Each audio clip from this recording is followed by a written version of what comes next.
7 in the evening. You're lying in your room watching TV when you catch it. That smell. The one you'd know anywhere. Downstairs, a clicking sound. Click, click, click. Somebody's trying to get the stove lit. Then a pot of meat goes on, loaded with every spice in the cupboard, and within 10 minutes the smell has filled the whole house. And here's the strange part.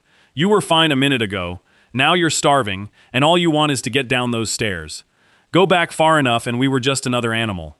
Hyenas don't grill, cats don't fry fish, no lion has ever boiled anything. So why are humans the only animal on this planet that cooks? Start with how complete the pattern is, because it's stranger than it sounds. Every human culture ever recorded cooks its food. Every single one, on every continent, in every climate, at every level of technology, going back as far as we can look. Now think about what that rules out. It isn't language.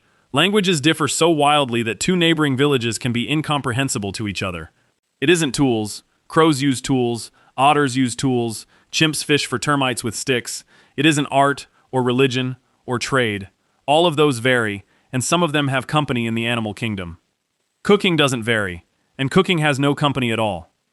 Heat applied deliberately to food before it ever reaches a mouth. Only us, all of us, always. So the question is why, and the answer everybody gives is the wrong one. Here's what people say, and it takes about 2 seconds to say it. Obviously, animals aren't smart enough to cook. It sounds so reasonable that almost nobody checks it. Somebody checked it. In 2015, Felix Warneken and Alexandra Rosati published a set of experiments in Proceedings of the Royal Society B. They wanted to know whether a chimpanzee has the mental equipment cooking actually requires. Not fire. The mental equipment. They started simple. Raw sweet potato, cooked sweet potato, take your pick. The chimps picked cooked. Every time. Fine, you might say. Cooked tastes better. A dog would pick cooked too. So they made it harder. They gave a chimp a piece of raw potato, already in its hand, already edible, right there, and offered a trade. Give up the raw one you're holding, and you can have a cooked one instead. The chimps traded.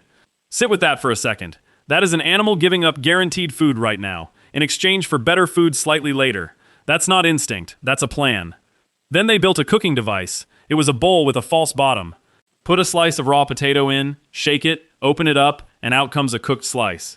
As far as the chimp was concerned, it was an oven. The chimps used it, they put food in, and then they waited.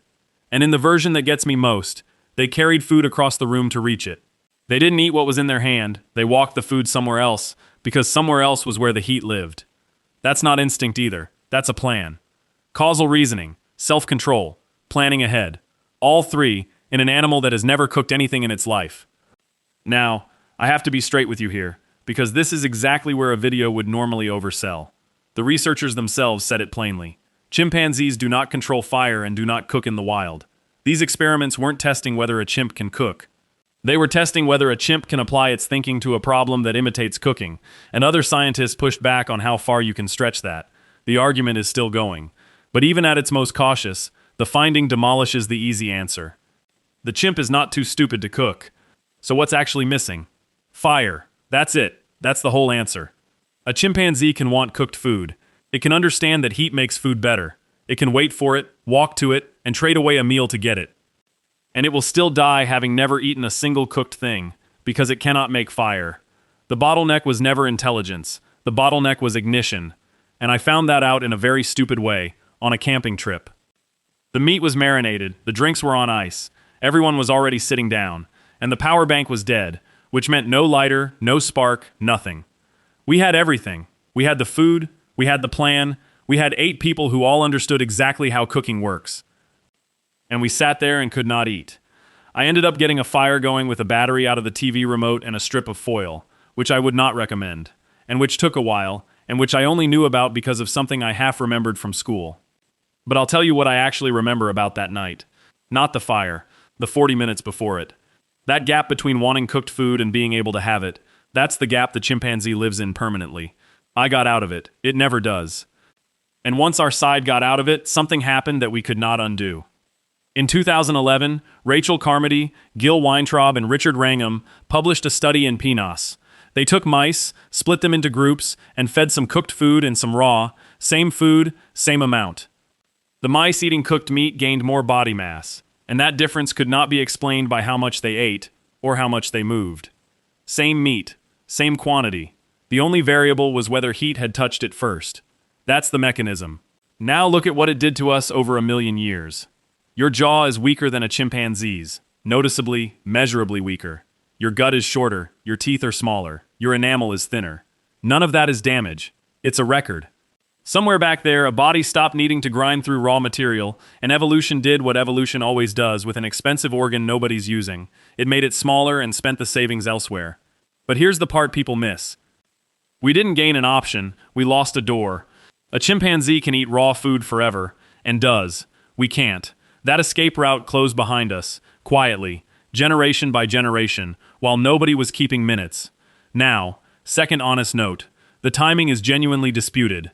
If cooking became essential nearly 2,000,000 years ago, we ought to find clear traces of controlled fire from around then, and we mostly don't. Some archaeologists think that gap is a serious problem for the whole theory. Others think small open fires simply don't survive 2,000,000 years of geology. Nobody has settled it.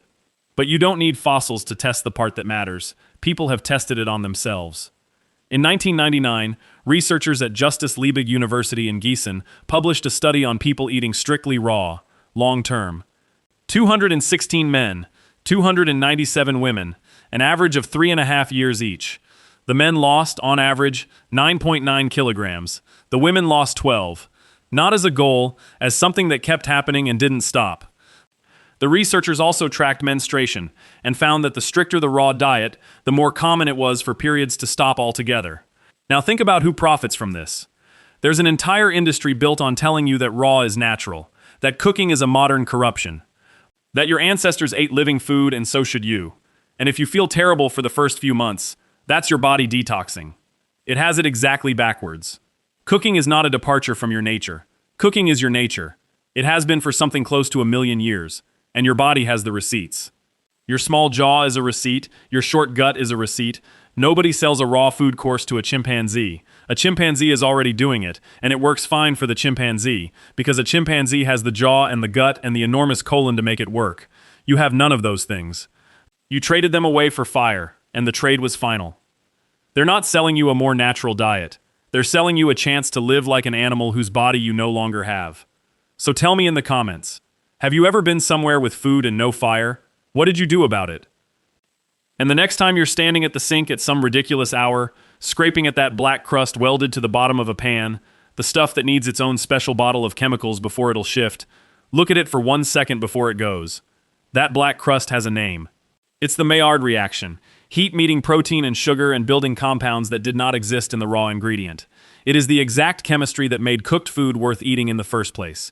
It's the reason your jaw is small and your gut is short, and your brain is expensive enough to be reading meaning into these sounds right now. You're scrubbing away the thing that built you. And tomorrow evening, somebody will stand in that kitchen and press the igniter, and it'll catch on the second try, and nobody in the house will think anything of it at all. Click, and fire.